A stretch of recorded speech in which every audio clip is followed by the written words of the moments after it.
PVCs, or premature ventricular contractions, are a type of arrhythmia that originate in the Purkinje fibers rather than the SA node. Arrhythmias occur in about 15 million people, which is about 5% of the US population.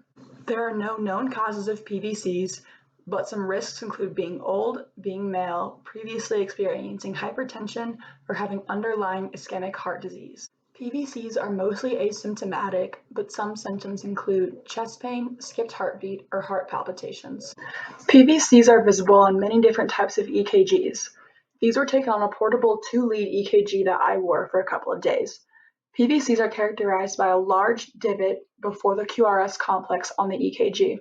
In the red box, a PVC is observed that you can see at the large divot, and in the blue box you can see the divot is much smaller, and that is what a normal heartbeat looks like. Once again, on this strand of beats, you can see in the blue boxes are the normal heartbeats, and in the red boxes are the abnormal heartbeats with the PVCs, and you can very clearly see the difference between the two.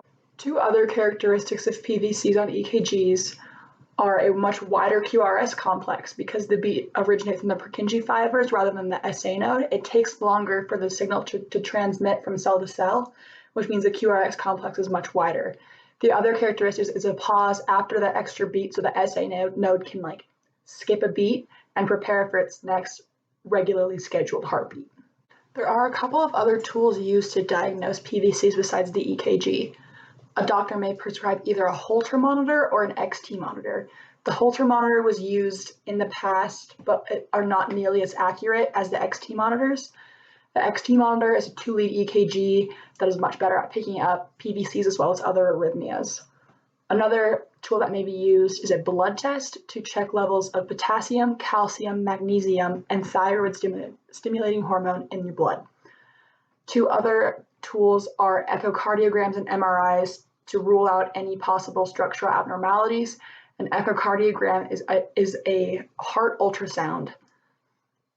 And another test that is very common is a stress test, where you're hooked up to either a 10 or a 12-lead EKG machine and put through different types of stress to see if the PVCs go away once your heart reaches a certain BPM. Other similar conditions include premature atrial contractions, non-sustained ventricular tachycardia, sustained ventricular tachycardia, bigeminy, trigeminy, quadgeminy, supraventricular tachycardia, sinus arrhythmia, and atrial fibrillation.